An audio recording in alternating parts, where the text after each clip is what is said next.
on the Scarborough problem, and I told you, who authorized you to make a backroom negotiation with the Chinese for the Scarborough? Yes, and the And president... you were telling me about treason, remember? Yes, and that the president answered you directly that he authorized me. He told it in your face, Mr. President. What? Yes, that's correct. Oh, that's correct. I accepted that because I did not know that you were authorized. But the fact is that I asked you, whom did you talk to in China? I don't need to report to the Senate President, Mr. President. You have a duty I am to not, report what you do obliged. as a senator to this chamber. And in fact, you have a duty to notify the office of the Senate President when you leave this country to go abroad. But I did And not, the only time that I have authorized you is one time. I do not know how many times you have been to China. My understanding is you have been to China talking to the Chinese government for 6 times already. Yes. And And that you have met them 15 or 16 times. Yes. For what reason? We do not know. Are you becoming a 5th columnist of the Chinese in this country? The Senate President is not privy to the backroom channel talks, and I'm not obliged in any way to I think divulge. you have a duty to inform the people. I have already informed the people, but not the Senate President. I'm not obliged to report to the Senate President. And all this line of questioning is irrelevant again. And should this line of questioning continue, I will have to say that I will refuse to yield anymore the floor. No, I'm asking you a question.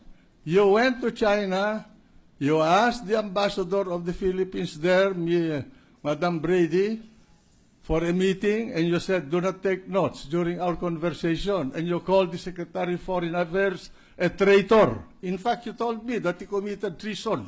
Yes, it was an executive session, and we're not supposed to And I divulge will what's read, happening in you the... want, I will read it to What- the record, your conversation with Brady, But it's and his supposed notes to the Department of Foreign it's Affairs. supposed to be a confidential matter. Yes, but there's nothing confidential. Even in the executive meeting, cabinet meeting, in the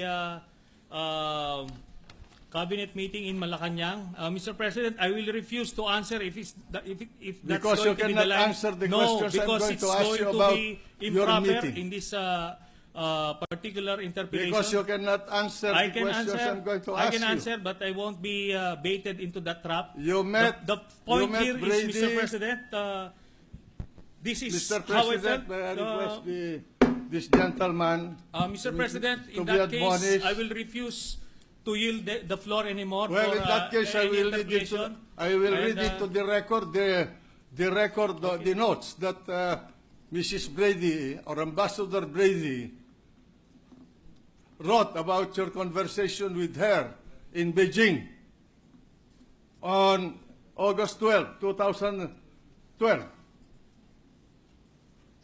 You want me to read point this? of order, Mr. President. You want me to read this? A point of What is the order. point of order? The from Bicol? Senate President may reveal sensitive information pertaining to foreign relations and national security, and I believe it is out of order in You this do not teach me what session. the parliamentary proceedings. I'm not answerable to anybody about There is a what point I of say order, in this hall. Mr. President. The Senate President may proceed. All right, and I have here the white paper that you've been writing about the Secretary of Foreign Affairs.